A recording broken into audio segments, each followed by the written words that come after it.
What experiences did I have in my youth that led me to create the alternative spring break? Well, there weren't many, and I think certainly in my generation there were few opportunities to go abroad other than exchanges, and that's precisely why I wanted to create the alternative spring break. My experience with alternative spring break was amazing. From the moment I signed up to working in country and out of country, volunteering, fundraising, all aspects combined, and getting closer with the team was all a great experience. Participating with alternative spring break has been rewarding, stressful, exciting, nerve-wracking, just a ton of different emotions all blended together, but in the best way possible. I have learned so much through my team members and team meetings and fundraising initiatives, and I can't wait to see what the rest of the journey is going to bring.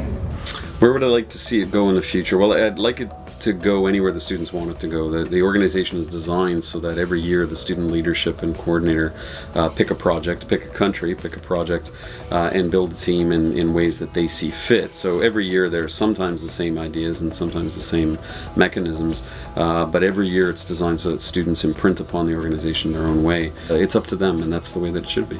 Since joining Alternative Spring Break, I started off as a member, I became a leader, and now I am the coordinator of the organization. The organization calls for students from across campus to come together, work in preparation, build on a trip in order for them to go abroad. The organization is completely student-run with help of the faculty advisor, Dr. Aaron Kizlenko. Students meet weekly to learn about their ethical footprint, what it means to be an international volunteer. I want students to take away from these experiences self-confidence. That's number one. I don't like this idea that they're going to save the world. That's not true.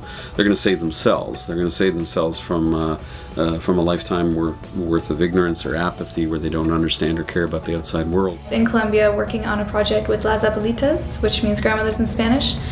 We worked at a group home for elderly women who had been abandoned by their families, and the first couple days was very frustrating working with them just because of the language barrier, and you felt like you weren't doing much. But then my team leader actually convinced me to continue to work on it, and I'm glad I did, because the last couple days I sat with these women and they held my hand, and it felt like they were helping me more than I was helping them. Going on a trip with Alternative Spring Break doesn't end the moment you land back in Toronto. You will find that you'll still keep in contact with your team.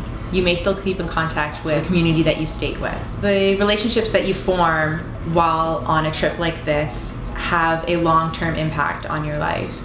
Your experiences will help shepherd what you may want to do with your career or what kind of lifestyle you want to take. It is a team effort to make a change, and we would like you to be a part of it.